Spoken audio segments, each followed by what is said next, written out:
ये लड़के होते ही ऐसे हैं, हसीन चेहरा, थोड़ी अदाएं क्या दिखाएं, बस दीवाने हो जाते हैं। फिर चाहे उनसे कुछ भी मांग लो, देने को तैयार रहते हैं। उसकी ये बात सुनकर अनीता उसकी तरफ टकटकी लगाए देख रही थी। ऐसी क्या देख रही हो? उसने घड़ी पर नजर डालते हुए पूछा। वो बोली, तुम्हारी सोच कितनी अजीब है शैलजा। उसने कहा, क्या अजीब है? मैं तो सिर्फ सच्चाई बता रही हूँ। वो बोली, जिन घरों से हम आते हैं वहाँ लड़कियां ऐसी बात करें तो उन्हें अच्छा नहीं माना जाता। उसने कहा, मैं तो हूँ ही बेबाक, जो दिल में होता है वही कहती हूँ, झूठ और दिखावे से दूर रहती हूँ। वो बोली, एमकॉम तो पूरा हो गया, अब क्या सोच रही हो? उसने कहा, बीबीए करूंगी, सीधा यूनिवर्सिटी जाऊंगी। यह कहकर वो कॉलेज को आखिरी बार अलविदा कहकर घर लौट आई। घर आई तो वही रोज की चिक चिक शुरू हो चुकी थी। उसकी मम्मी और भाभी की कभी नहीं बनती थी, हर बात पर बहस और झगड़ा। वो थक चुकी थी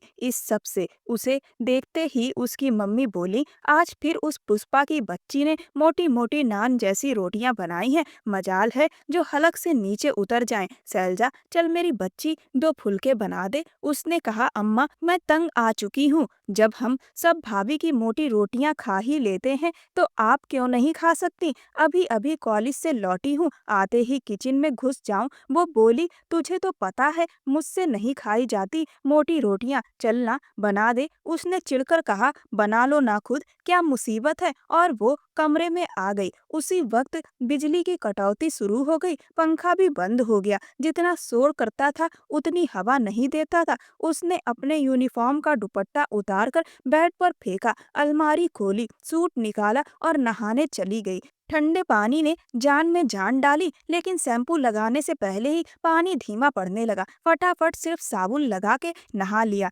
पता था जब तक बिजली नहीं आएगी मोटर नहीं चलेगी, पानी नहीं आएगा। बाहर आई तो मम्मी माथा पकड़े खड़ी थी। बाल्टी क्यों नहीं भरी? तुझे पता है बिजली गई है, अब 2 घंटे बाद ही आएगी। सबको कहा है कि बाथरूम में जाते वक्त बाल्टी भर के रखा करो, सब मानते हैं, बस तू नहीं। उसने कहा, मुझे नहीं पता था। वो बोली, ऐसे कैसे नहीं पता, 100 बार कहा है। उसने गुस्से में कहा, पता नहीं, मैं गलत जगह पैदा हो गई हूँ, ना लाइट है, ना पानी, ना गैस। इससे अच्छा तो किसी गांव में रहते। वो बाल तौलिए में पोंछते हुए बोल रही थी। उसकी मम्मी फिर बाथरूम में गई और जो थोड़ा थोड़ा पानी आ रहा था उसी में बाल्टी रख दी। यह रोज का किस्सा था। गैस कम आती थी, रोटियां आधी कच्ची रह जाती थी, खाना देर से बनता था, चाय के लिए भी आधा घंटा लग जाता था। उसने पूछा, रात का कुछ बचा है? उसकी मम्मी बोली, हाँ पराठा भी बना है। उसने कहा, मुझे नहीं खाना, रोज कॉलेज से लौटो तो यही मिलता है, पता नहीं हमारी किस्मत कब बदलेगी। वो किचन में गई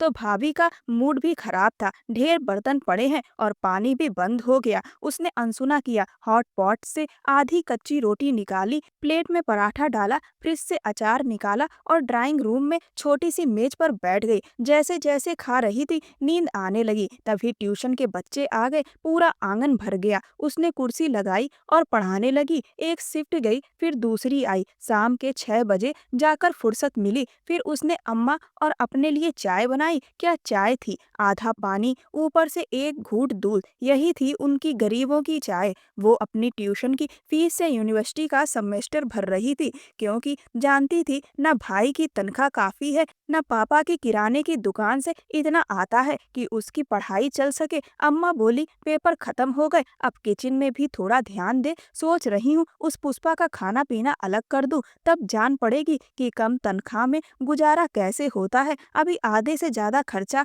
तेरे पापा उठा रहे हैं, लेकिन ये महारानी यूं घूमती हैं जैसे सब कुछ उसका पति ही करता है। उसने कहा, उसका पति आपका बेटा भी तो है ना?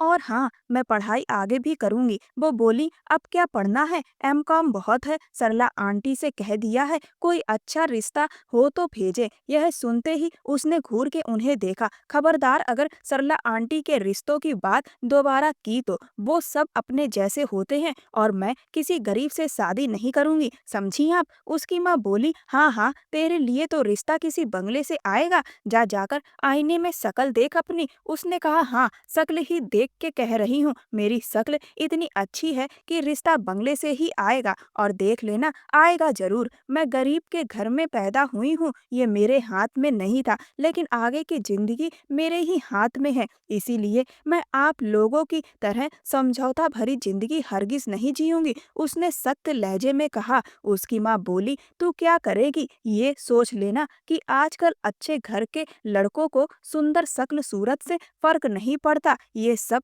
फिल्मी बातें हैं कि लड़की को देखकर लड़के दिल हार बैठे और रिश्ता भेज दिया। अब तो सब बैकग्राउंड देखते हैं, तू उनके लायक है भी या नहीं। तेरी ये शक्ल किसी काम नहीं आएगी। उसने गुस्से में कहा। अम्मा, मैं आपको करके दिखा दूंगी, और हाँ, इस सरला आंटी को घर मत बुलाना। उसके लाए एक भी रिश्ते को मैं नहीं मानूंगी, और अगर पापा के कान में कुछ भरा ना आपने तो मुझसे बुरा कोई नहीं होगा। उसकी आवाज में सख्ती थी। उसकी माँ भी गुस्से में बोली, ठीक है, देख लेती हूँ तेरे बड़े बड़े रिश्ते। 1 साल का वक्त है तेरे पास, ठीक है। उसने साफ कहा, मैं बीबीए करूंगी, नौकरी करूंगी, और शादी भी वहीं करूंगी जहां मुझे अच्छा रिश्ता मिलेगा। उसकी माँ बोली, ये जो थोड़ा बहुत रंग रूप है ये भी कुछ सालों की ही बात है, फिर तो कहकर शादी करनी पड़ती है। जैसा भी लड़का हो बर्दाश्त करना ही पड़ता है, यही उम्र होती है शादी की। उसने उन्हें घूर कर देखा और कहा, अम्मा, मुझे ये घिसी पिटी बातें मत सुनाओ, बहुत सुन चुकी हूँ। फिर चाय का खाली कप उठाया और गुस्से में किचन में पटक दिया। भाभी भी सुन रही थी। बोली, ऐसा कौन से पर लगे हैं तुझ में जो कोई बड़ा घर का रिश्ता लेकर आएगा। जब मैं तेरे कंगाल भाई के साथ रह सकती हूँ तो तू भी किसी ऐसे के ही काबिल है।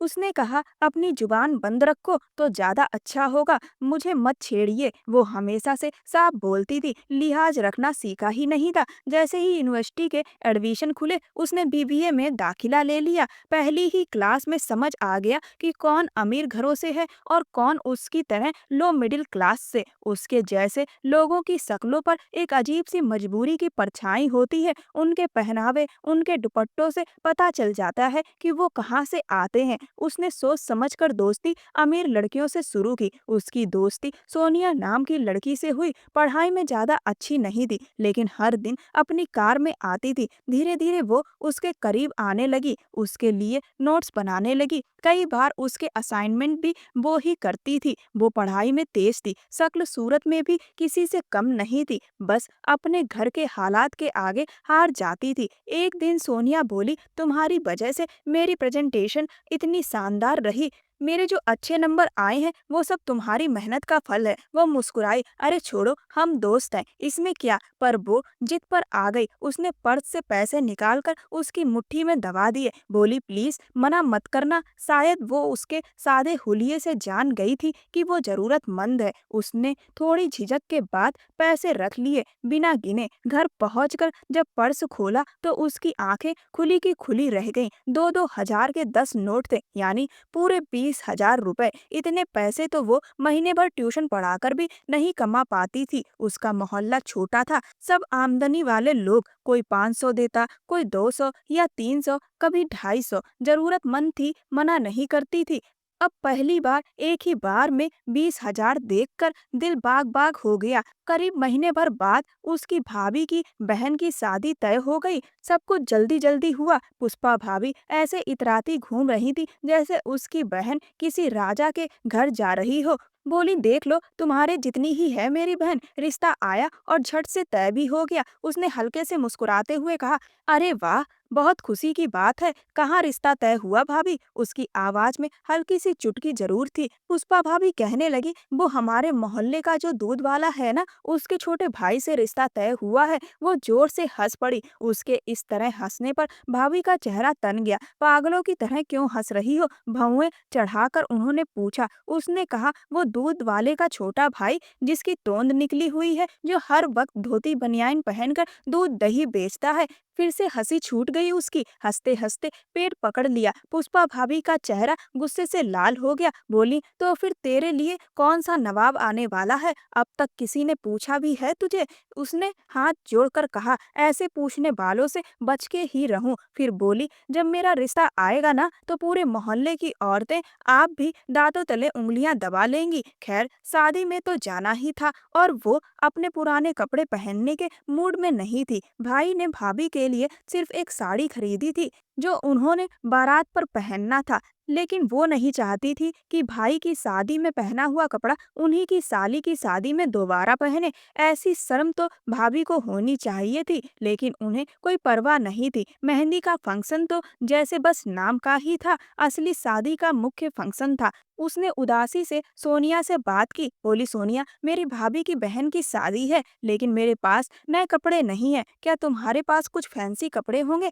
बस उधार दे दो, शादी के बाद लौटा दूंगी। फिर बोली, तुम तो जानती हो एक अच्छा कपड़ा लेने जाओ तो 5,000 से कम का मिलता ही नहीं। सोनिया बोली, अरे हाँ, मेरे पास बहुत सारे हैं। ऐसा करो, आज यूनिवर्सिटी के बाद मेरे साथ घर चलो, मेरी अलमारी में से जो पसंद आए ले लेना। इतनी बड़ी बात सुनकर वो थोड़ी सपका गई। कहा, नहीं नहीं, तुम कल यूनिवर्सिटी में ही ले आना, जो भी लाओगी मैं पहन लूंगी। वो बोली, अरे नहीं, साथ चलो, कोई कुछ नहीं कहेगा, तुम्हारे घर वाले बुरा तो नहीं मानेंगे? उसने संकोच से पूछा, क्यों बुरा मानेंगे, आराम से चलो। वो हंसते हुए बोली। वो उसके साथ चली गई। उसका घर नहीं, एक महल था, बड़ा सा बंगला, जैसे किसी फिल्म में देखा हो। कमरे में घुसने से पहले उसने जूते उतार दिए। अंदर महंगा कारपेट बिछा था, पैरों के नीचे जैसे रेशम हो। वो उसे अपनी अलमारी के पास ले गई। लॉक खोला तो उसकी आंखें फटी की फटी रह गईं। एक से बढ़कर एक फैंसी कपड़े, ब्रांडेड, भारी काम वाले, सब जैसे नए। सोनिया बोली, जो चाहो ले लो, ये सब पहने हुए कपड़े हैं। उसका तो मन किया सब ले ले, लेकिन उसने एक सरारा चुना जो बेहद खूबसूरत था। वो बोली, बस ये? उसने कहा, हाँ, ये काफी है। उसने दो और निकाल कर उसे दे दिए। फिर अलमारी का दूसरा हिस्सा खोला, उसमें उसके कैजुअल सूट टंगे थे। वहां से भी 5-6 ब्रांडेड सूट उसे पकड़ा दिए। वो बोली, ये क्या, इतने कपड़े? वो हंसकर बोली, यार, मैं ये नहीं पहनने वाली, 2 बार पहन चुकी हूँ, अब बोर हो गई हूँ, तुम ले लो प्लीज, माइंड तो नहीं करोगी? वह मुस्कुराई, नहीं, बिल्कुल नहीं। उसने सारे कपड़े शॉपिंग बैग्स में डाल दिए। फिर बोली, जूते भी देख लो, इनमें से जो पसंद आए ले लो। उसने कहा, जूते मेरे पास हैं। वो फिर बोली, ले जाओ ना यार, मैं सब एक बार ही पहनती हूँ, वैसे भी ये सब मैं काम वाली को दे देती।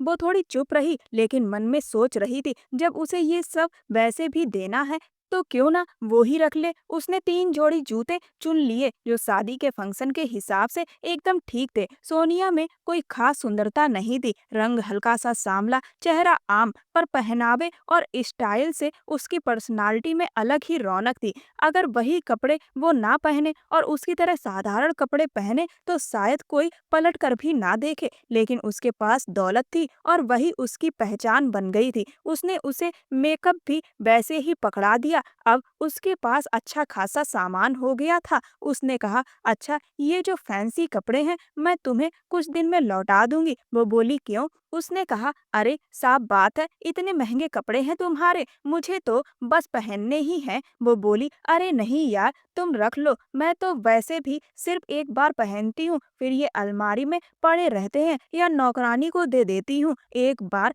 किसी शादी या फंक्शन में पहन लिया तो दोबारा नहीं पहनती। उसके तो मुंह में पानी भर आया था। उसने कहा, अच्छा, अब चलती हूँ, देर हो रही है। वो बोली, ऐसे कैसे? मैंने नौकरानी को बोल दिया है दोपहर का खाना बना रही है, खाना खा के जाना। उसने कहा, नहीं, अच्छा नहीं लगेगा और माँ मेरा इंतजार कर रही होंगी। वो बोली, लो ये मेरा फोन पकड़ो और अपनी माँ को बता दो कि तुम मेरे घर पर हो, खाना खा के आओगी। उसे तो लग रहा था कि वो कोई सपना देख रही है, कोई बहुत ही प्यारा सपना। कई महीनों बाद वेज बिरयानी खाई थी, वो भी दिल खोल के, रायता, सलाद, सब कुछ था। उसने खूब पेट भर के खाना खाया। उसका बंगला भी क्या कमाल का था, वापस जाने का मन ही नहीं कर रहा था। वापसी पर वो उसके ड्राइवर के साथ घर लौटी। उसकी अम्मा और उसकी भाभी पुष्पा दरवाजे पर खड़ी थी। जैसे ही बड़ी सी कार घर के सामने आकर रुकी, और वो उतरी, हाथों में इतने सारे शॉपिंग बैग्स। उसकी माँ उसे हैरानी से देख रही थी। ड्राइवर बोला, मैडम आप रहने दीजिए, मैं अंदर रख देता हूँ। मत पूछिए उस वक्त उसे कैसा फील हो रहा था। ऐसा लग रहा था जैसे वो किसी अमीर आदमी की बेटी है। ड्राइवर ने सारे बैग्स घर के अंदर रखे और चला गया। उसकी माँ बोली, कहाँ गई थी और ये सब क्या है? उसने कहा, मेरी बहुत अमीर सहेली सोनिया है। उसने कहा, तुम्हारे घर शादी है तो मैं तुम्हें शॉपिंग करवा देती हूँ। कपड़े इतने नए थे कि कोई कह नहीं सकता था कि किसी ने पहने हैं। कोई 25,000 का, कोई 30,000 का, तो कोई 35 का भी। उसकी अम्मा तो उसे गुस्से से देखने लगी। सच सच बता, इतने कीमती कपड़े वो तुझे क्यों दे रही है? क्या माजरा है? भाभी पुष्पा भी बोली, मुझे तो कुछ गड़बड़ लग रही है। ऐसी कौन दोस्त होती है जो इतने महंगे कपड़े दे देती है? उसने कहा, बस आप लोग सोच सकते हैं ऐसा। मैंने तो बस शादी की बात की थी कि कपड़े नहीं हैं। उसने खुद कहा था कि ले जा ले जा। उसने खुद आपसे बात भी की थी फोन पर। उसकी अम्मा बोली, ठीक है, लेकिन इतनी अमीरी कोई तो बात है। उसने कहा, अरे अम्मा बहुत ही अमीर है। वो तो कहती है एक बार पहन लेती हूँ फिर नौकरानी को दे देती हूँ। देखो तो कितने अच्छे कपड़े हैं। उसने कमरे में आकर अपनी माँ से कहा। अम्मा बोली, हम तो कपड़ा जब तक घिस घिस के फट ना जाए तब तक किसी को नहीं देते। पुष्पा भाभी बोली, देने लायक होता कहाँ है? किचन की स्लैब साफ करने के काम आता है। उसके बाद तेरे भाई की बाइक पोंछने के। भाभी का दिल जल गया था। अब कपड़े ज्यादा थे तो उसने कहा, भाभी ये सूट आप रख लो, अपना वाला रहने दो। 3 शादियों में पहन चुकी हो, अपनी शादी में, फिर भाई की शादी में, फिर अपनी कजिन की शादी में, अब बहन की विदाई में भी वही। वो बोली, शैलजा कह तो तू सही रही है, अच्छा है यही पहन लूंगी। उन्हें तो सबसे कम फैंसी सूट सबसे ज्यादा पसंद आया। अब भाभी का रवैया उसके साथ एकदम बदल गया था, जैसे उसने उन पर कोई बहुत बड़ा एहसान कर दिया हो। अम्मा बोली, देख रही हो इसकी मतलब परस्ती। तुझे क्या जरूरत थी देने की? रख लेती, मैं तेरे दहेज में रखवा देती। उसने कहा, अरे अम्मा मैं ये सब दहेज में थोड़े ले जाऊंगी, मेरा दहेज तो सब देखेंगे। अम्मा बोली, होश में आजा सैलजा, तेरी सहेली ने तुझे अपनी उतरन दी है और तू हवाओं में उड़ रही है।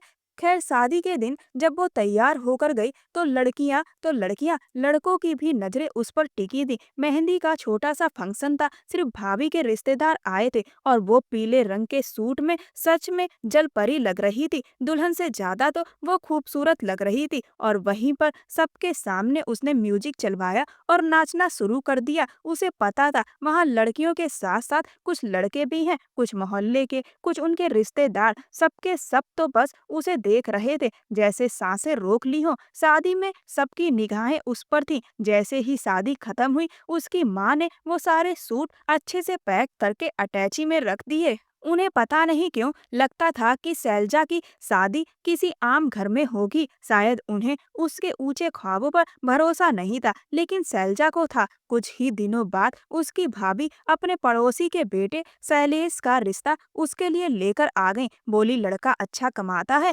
उसकी माँ और वो दोनों ही शैलजा को बहुत पसंद करते हैं। वैसे तो उसकी मम्मी और भाभी की आपस में कम बनती थी, पर आज उनकी बातें सुनकर उसकी मम्मी के चेहरे पर जो खुशी थी ना, बस देखने लायक थी। वो अपने नाखून चबा रही थी, बस हल्की सी नजर उन पर डाली, तभी सरला आंटी भी कुछ रिश्ते लेकर आ गई। उसकी मम्मी बोली, वारी किस्मत, मेरी बेटी के 4-4 रिश्ते आए हैं। अच्छा तू ही बता इनमें से कौन सा सबसे अच्छा है? भाभी बोली, मेरे पड़ोसी का बेटा शैलेश दुबई में है, एक बड़े सेठ के यहाँ ड्राइवर है, पर महीने में 35,000 रुपए तो पक्का कमा लेता है और सेठ भी खुश रहता है उस पर। कभी कभी ऊपर से और भी दे देता है, मतलब 50,000 तक हो ही जाता है। उसकी माँ तो यूं खुश हो गई जैसे कोई 5 लाख कमा रहा हो। बोली, तो फिर उन्हें बुला लेते हैं। उसने फौरन टोक दिया, खबरदार कोई नहीं आएगा हमारे घर। भाभी बोली, क्यों?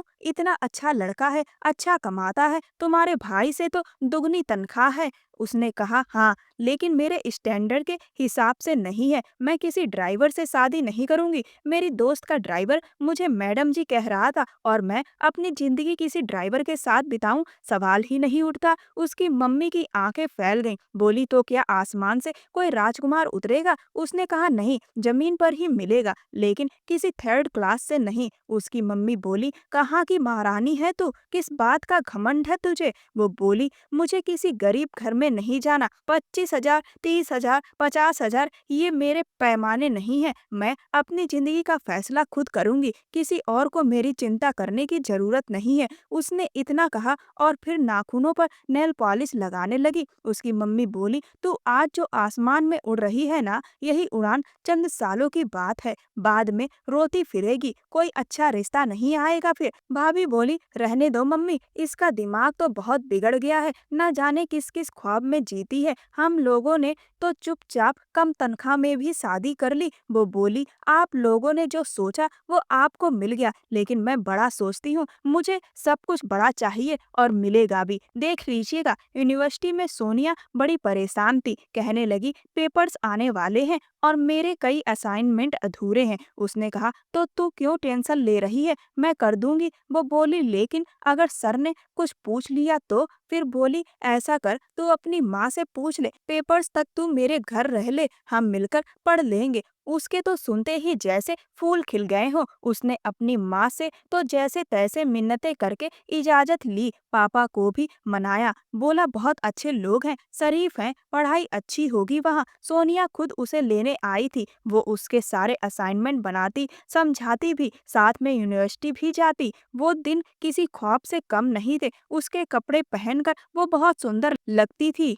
2 दिन से उसने देखा कि रात 12 बजे के बाद वो किसी से फोन पर बात करती है। शैलजा तब तक उसका असाइनमेंट बना रही होती या कोई प्रोजेक्ट समझा रही होती जिससे वो बात करती। वो कोई बहुत ही अमीर टाइप का इंसान था। उसकी इतनी दोस्ती हो चुकी थी कि वो पूछ सकती थी, पर वो धीरे धीरे बात करती, मुस्कुराती रहती। एक दिन उसने फोन रखा तो शैलजा ने पूछ ही लिया किससे बात कर रही थी। वो बोली तुम सुनोगी तो यकीन नहीं करोगी। उसने कहा बताओ तो सही। कहने लगी अजय कपूर से। उसकी तो आंखें फटी की फटी रह गईं। शैलजा ने कहा वही अजय कपूर जो टीवी ड्रामे में आता है। मुस्कुराते हुए बोली और कौन? उसने तो वही उसका असाइनमेंट छोड़ा और उसके पास आकर बैठ गई। उसने पूछा सोनिया पागल लड़की, बताया क्यों नहीं? क्या रिश्ता है तुम्हारा उससे? वो बोली कोई रिश्ता नहीं, लेकिन मुझे बहुत अच्छा लगता है। मैं उससे प्यार करती हूँ, जान देती हूँ उस पर। शैलजा ने कहा लेकिन वो उसके तो न जाने कितनी लड़कियां दीवानी होंगी।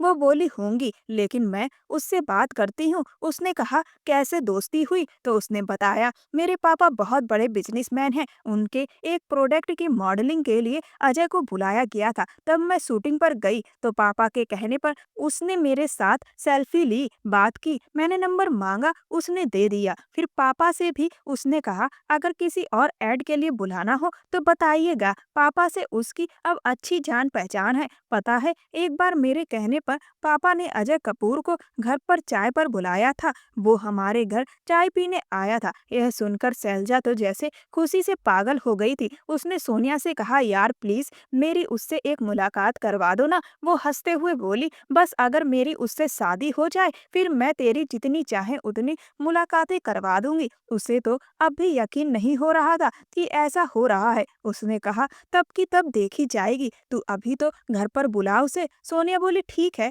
डैड से कह देती हूँ, वो मान जाएंगे। और वैसे भी अजय के लिए मैं बहुत खास हूँ, तभी तो हर रात 12 बजे के बाद आधा घंटा मुझसे बात करता है। बस जब शूटिंग होती है तब मना करता है। उसने कहा हाय तू कितनी लकी है यार, जो चाहा मिल गया। सच कहूँ तो सोनिया की शक्ल कुछ खास नहीं थी, ना उसमें कोई खास बात थी, बस पैसा था, बहुत सारा पैसा। लेकिन वही पैसा सब कुछ था। बहरहाल शैलजा के जिद करने पर सोनिया ने अजय कपूर को घर बुला ही लिया। वो इतनी खुश थी कि शब्द नहीं है। सोनिया ने उसके साथ ही शॉपिंग की, लेकिन उसके हिस्से में जो सूट आए वो तो उसकी उतरन पहन रही थी, फिर भी दिल में चाह थी कि काश वो भी अमीर होती तो शायद अजय कपूर उसके लिए रुकता। उसने हल्का मेकअप किया, बाल खुले रखे जो काफी लंबे थे, रंग उसका साफ था, आंखें सहज जैसी, वो सब उसके हक में था। जैसे ही अजय कपूर आया, उसके स्वागत में सोनिया लपक कर गई।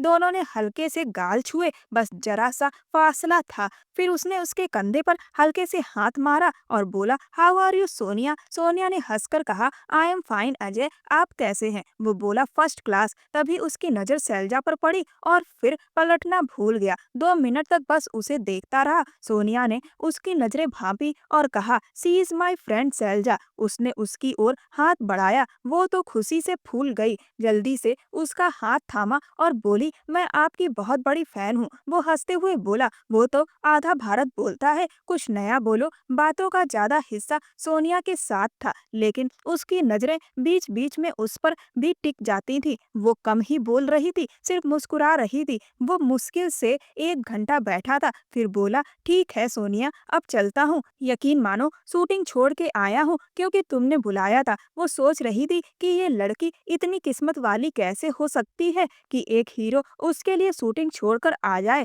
शायद उसके पापा का पैसा ही सब कुछ था। जाते जाते उसने उससे भी कहा, बहुत सुंदर हो आप, सो ब्यूटीफुल। उसके मुंह से तारीफ सुनकर जैसे शैलजा को सब कुछ मिल गया हो। अब तो सिर्फ 2 ही पेपर बचे थे और फिर उसे वापस अपने उसी छोटे से घर में लौटना था, जो अब और छोटा लगने लगा था। जिस रात आखिरी पेपर था, उसे नींद नहीं आई। सोनिया आराम से सो रही थी। वो उठी और चुपचाप उसका मोबाइल उठाया। उसके मोबाइल का कोड तो वो कई बार देख चुकी थी, इसलिए आराम से कोड मिलाया और फोन खोल लिया। फोन में से उसने अजय कपूर का नंबर नोट किया और चुपचाप अपने मोबाइल में सेव कर लिया। फिर उसका फोन वैसे ही रख दिया जैसे था, क्योंकि अब उसे अपनी किस्मत आजमानी थी। उसे क्या पता था कि ये रास्ता उसे कहाँ ले जाएगा। पहली बार जब उसने अजय कपूर को कॉल किया तो उसने शैलजा का फोन उठाया ही नहीं। उसे बहुत अफसोस हुआ। फिर शैलजा ने उसे मैसेज किया, प्लीज मुझसे कुछ देर बात कर लीजिए। 2 दिन तक तो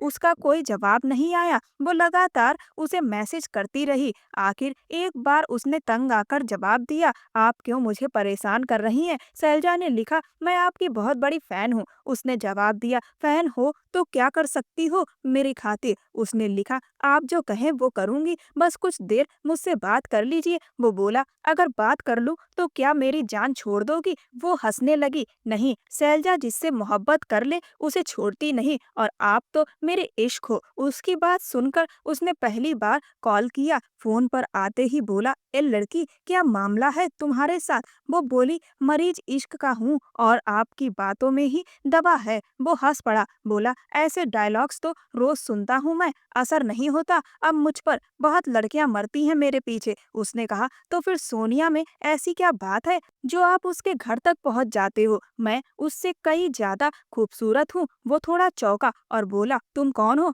वो बोली, आपकी दीवानी हूँ और सोनिया को अच्छी तरह जानती हूँ। वो बोला, ओह, तो तुम वही लड़की हो ना जो सोनिया के घर मुझे मिली थी। उसने मुस्कुराते हुए कहा, कम से कम आपने याद रखा। वो बोला, अच्छा, फिर तो तुम सिर्फ खूबसूरत नहीं बल्कि बहुत हसीन हो। उसने कहा, तो फिर इस हसीन लड़की से थोड़ी देर बात कर लिया कीजिए। वो बोला, बातों से क्या होगा, तुम्हें इससे क्या मिलेगा। वो बोली, सुकून मिलेगा, इत्मीनान मिलेगा। वो बोला, सिर्फ बातों से। शैलजा ने कहा, हम जैसी लड़कियां बस बातों से ही दिल बहला सकती हैं। खुशकिस्मत तो सोनिया जैसी लड़कियां होती हैं जिनके पास ढेर सारा पैसा होता है, जो जिसे चाहे खरीद सकती हैं। मेरे पास क्या है, बस ये चेहरा, वो भी दौलत के बिना बेकार है। वो थोड़ी देर चुप रहा, फिर बोला, तुम्हें अपने बारे में अंदाजा नहीं है, मॉडलिंग में ट्राई क्यों नहीं करती। वो बोली, पापा गला दबा देंगे और भाई इज्जत के नाम पर जान ले लेगा। वो बोला, वही पुरानी सोच, तुम खुद क्या चाहती हो। उसने कहा, मैं तो बहुत ऊंची उड़ान भरना चाहती हूँ,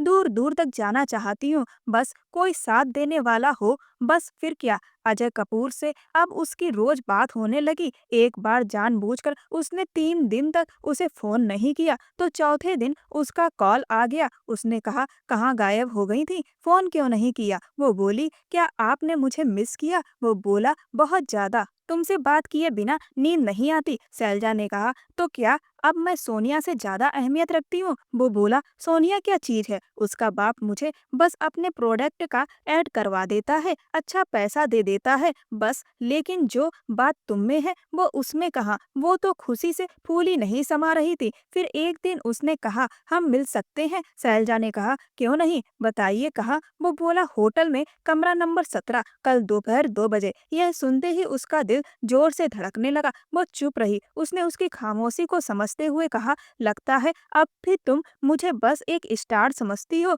लेकिन ये दीवानापन नहीं है तुम्हारा। वो बोली, देखिए मैं एक शरीफ लड़की हूँ। वो बोला, मेरी जिंदगी में किसी शरीफ लड़की की कोई जगह नहीं है। जिस दिन शराफत का लिबास उतार दो तब बात करना। अगर मोहब्बत सच्ची है तो कल दोपहर 2 बजे होटल के कमरे में मिलो। इतना कहकर उसने फोन काट दिया। वो सोच में पड़ गई, क्या मैं मोहब्बत का यकीन दिलाऊं या शराफत का। फिर सोचा, शराफत ने मुझे क्या दिया है, तंगी, मायूसी, चलो मोहब्बत का यकीन दिला ही देती हूँ। उसने घर पर बहाना बनाया और होटल पहुंच गई। कमरा नंबर 17 में अजय कपूर पहले से वहां मौजूद था। उम्र में अजय उससे शायद 10-12 साल बड़ा होगा, लेकिन एक्टर था इसलिए खुद को काफी फिट रखा हुआ था। जब उसने उसे देखा तो कुछ पल तक बस देखता ही रह गया। वो बहुत घबराई हुई थी। वो मुस्कुराते हुए बोला, इतनी मोहब्बत करती हो मुझसे। उसने कहा, और क्या सबूत चाहिए आपको। वो उसके पास आ गया, उसकी तरफ बढ़ा और अपने हाथों की उंगलियों से उसके चेहरे को छूने लगा। वो थोड़ी पीछे हट गई। वो बोला, वाह, बहुत सुंदर हो तुम, आज अपनी मोहब्बत का सबूत दोगी ना मुझे। उसके कहने का मतलब शैलजा समझ चुकी थी। उसने नजरें झुका ली तो वो हल्का सा मुस्कुरा दिया। कमरे की लाइट उसने बंद कर दी और फिर उसकी शराफत की चादर भी। नाइट बल्ब की हल्की रोशनी में वो शैलजा को पास पाकर जैसे पागल हो गया था। उसने कांपती आवाज में कहा, मुझे छोड़ तो नहीं दोगे ना, मैं अपना सब कुछ तुम्हें दे रही हूँ, अगर धोखा दिया तो मर जाऊंगी। उसकी आंखों में आंसू थे। उसने उन आंसुओं को अपने हाथों से साफ किया और बोला, तुम कोई छोड़ने वाली चीज हो क्या, तुम तो मेरी जान बन चुकी हो। शैलजा जानती थी कि उसने अपने ख्वाब पूरे करने के लिए अपनी इज्जत का सौदा कर दिया था, लेकिन उस वक्त अजय ने कहा, बहुत जल्द तुमसे शादी कर लूंगा। वो घर आई।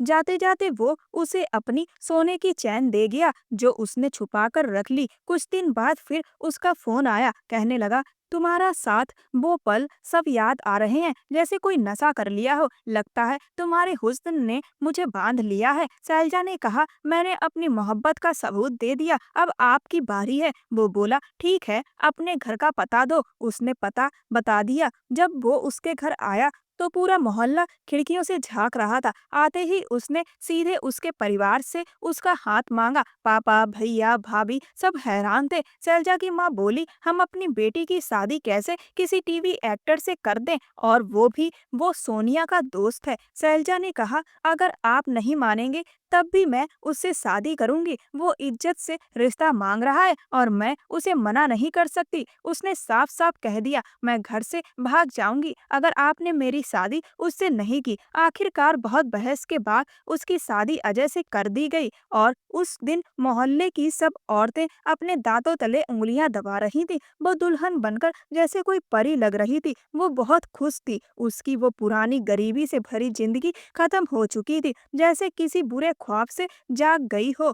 लेकिन जब सोनिया को उसकी शादी की खबर मिली तो वो रोते हुए उसे फोन करने लगी, तूने मेरे साथ धोखा किया शैलजा, तुझे पता था कि मैं अजय से कितना प्यार करती हूँ, तूने उसका नंबर कैसे लिया। शैलजा ने कहा, देखो सोनिया, अगर अजय तुम्हारा था तो फिर मुझे कैसे मिल गया, और सच कहूँ तो मुझे दोबारा ये मौका नहीं मिलता, और शैलजा अपना चांस कभी नहीं छोड़ती। अजय उसे अपने फ्लैट ले गया। अपने घर वालों से अभी नहीं मिलवाया था, लेकिन दुनिया को बता दिया कि हमने शादी की है। शादी का पहला महीना जैसे कोई फिल्मी ख्वाब था। वो उसे दुबई ले गया। उन्होंने हनीमून मनाया, खूब सैर सपाटा किया, और फिर वहीं दुबई में एक दिन उसने शैलजा से कहा, मैंने तुम्हारे लिए एक मॉडलिंग प्रोजेक्ट तय किया है। वो चौंक गई। अजय, ये क्या कर रहे हो। वो मुस्कुराया और बोला, क्या कर रहा हूँ। अजय बोला, मैं तुम्हें तुम्हारे ख्वाबों की दुनिया में ले जा रहा हूँ, तुम्हें तो खुश होना चाहिए। शैलजा ने कहा, मुझे तुम मिल गए, बस यही बहुत है मेरे लिए। वो बोला, लेकिन मेरे लिए काफी नहीं है। तुम मॉडलिंग करोगी, तुम्हारी खूबसूरती सिर्फ मेरे पास तक रहे तो इसका क्या फायदा। मैं चाहता हूँ कि तुम बहुत ऊंचाई तक जाओ। इतना कहते कहते वो उसे बहुत करीब ला चुका था। कल तुम्हारा स्क्रीन टेस्ट है, उसने कहा, प्लीज अच्छे से देना। वो बहुत घबराई हुई थी, पहले कभी ऐसा कुछ नहीं किया था। फिर भी स्क्रीन टेस्ट परफेक्ट रहा। अजय बहुत खुश था। डायरेक्टर तो तुम्हें देखते ही तुम्हारा दीवाना हो गया। वो हंसते हुए बोला, कह रहा था तुम हीरोइन बनने के लायक हो। आखिर तुम अजय कपूर की बीवी हो, कोई मामूली लड़की नहीं। उसने घबराते हुए कहा, मैंने कभी एक्टिंग नहीं की। वो सिगरेट का कस लेते हुए बोला, कोई बात नहीं, तजुर्बा हो जाएगा। वैसे भी इंडस्ट्री में सब सीख जाते हैं। फिर बोला, आज रात ब्लैक नेट की साड़ी पहनना, हमें डायरेक्टर मनोज साहब से मिलना है होटल में। वो तैयार हो गई। वो उसे दुबई के एक शानदार होटल में ले गया। कमरे में मनोज साहब पहले से मौजूद थे। वो वहाँ अकेली नहीं थी, अजय भी उसके साथ था। पर मनोज की नजरें उसे अजीब तरह से घूर रही थी। उसने अजय का हाथ कसकर पकड़ लिया। वो बहुत घबराई हुई थी। काफी देर तक अजय और मनोज साहब में बातें होती रहीं। फिर अचानक अजय खड़ा हो गया। वो भी खड़ी हो गई, लेकिन वो बोला, तुम नहीं जाओगी। देखो, मनोज साहब को खुश करना तुम्हारी जिम्मेदारी है, तभी तो काम आगे बढ़ेगा। वो अजय की बात सुनकर जैसे पत्थर हो गई। क्या कहा तुमने? उसने फटी आंखों से उसे देखा। वो बोला, वही जो तुमने सुना। मैं इस इंडस्ट्री में 15 साल से हूँ, बहुत नाम कमाया। अब मेरी उम्र हो रही है, लेकिन तुम्हारे लिए तो सफर अभी शुरू हुआ है। अगर तुम मुझसे सच्चा प्यार करती हो तो मेरा साथ भी दोगी। नखरे मत दिखाओ, ये डायरेक्टर लोग नखरे बर्दाश्त नहीं करते। वो धीरे धीरे उसके कानों में जहर घोल रहा था। उस रात मनोज साहब ने उसके साथ वो किया जिसे वो शब्दों में बयां नहीं कर सकती। वो उसके लिए इंसान नहीं, जानवर बन गया था। सुबह जब अजय के कमरे में पहुंची तो एक टूटी बिखरी सी लाश की तरह उसके सामने गिर पड़ी, रोने लगी। वो बेपरवाह होकर बोला, क्या रोना धोना कर रखा है? कौन सा पहली बार हुआ है? शादी से पहले भी तो मेरे साथ सोई थी ना।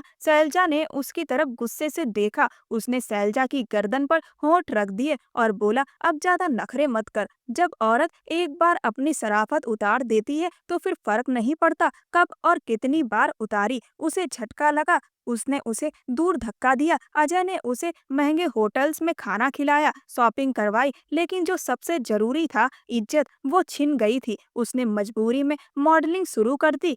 जब मेकअप आर्टिस्ट मेकअप के बहाने उसे हर जगह छूते थे तो वो अंदर से कांप जाती थी, लेकिन फिर धीरे धीरे वो अंदर से मरती चली गई।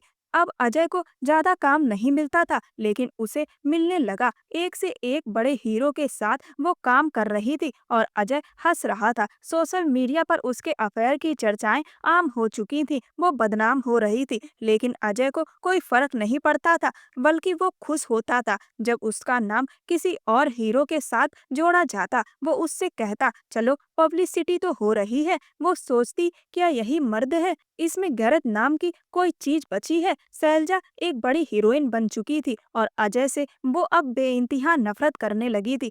अजय को अब बहुत कम काम मिल रहा था। अजय के अत्याचार अब असहनीय हो चुके थे। वह अक्सर शैलजा के साथ मारपीट करता। शैलजा ने आखिरकार चुप्पी तोड़ी। उसने अजय पर घरेलू हिंसा का मुकदमा किया और तलाक ले लिया। कोर्ट में उसने अजय से कहा, तुम चिंता मत करो, मैं तुमसे एक पैसा नहीं लूंगी। अब मेरे पास सब कुछ है, सिर्फ इज्जत चाहिए। अजय हंसते हुए बोला, इज्जत एक बार चली जाए तो वापस नहीं आती। शैलजा ने दृढ़ता से जवाब दिया, इज्जत सिर्फ शरीर की नहीं होती, इंसान की शख्सियत की भी होती है, और मेरी शख्सियत तुमसे कहीं बेहतर है। तलाक के बाद शैलजा ने न सिर्फ एक्टिंग में नाम कमाया, बल्कि समाज सेवा में भी दिल लगाया। वह जरूरतमंदों की मदद करने लगी, लोगों के दुख समझने लगी। लोग अब उसकी सादगी और नरमी के कायल हो गए। इस दौरान उसकी मुलाकात शरद रॉय से हुई, एक अमीर और नेक दिल बिजनेसमैन से। दोनों की सोच मिलती थी और मुलाकातें बढ़ने लगी। शैलजा ने अपनी बीती जिंदगी शरद को बिना झिझक के सुना दी। उसकी आंखों में आंसू थे, दिल में पछतावा। शरद ने उसका हाथ थामते हुए कहा, गलती इंसान से होती है, लेकिन जो अपनी गलती से सीख कर बेहतर इंसान बन जाए वो माफी के काबिल होता है। फिर कुछ देर रुक कर बोले, मैं तुमसे शादी करना चाहता हूँ क्योंकि तुम्हारा दिल बेहद खूबसूरत है। तुमने खुद को साबित किया है। अब तुम वो सैलजा नहीं रही जो कभी अपने फैसलों पर पछताती थी। अब तुम वो सैलजा हो जो दूसरों का दर्द समझती है। सैलजा की आंखों से आंसू बहने लगे।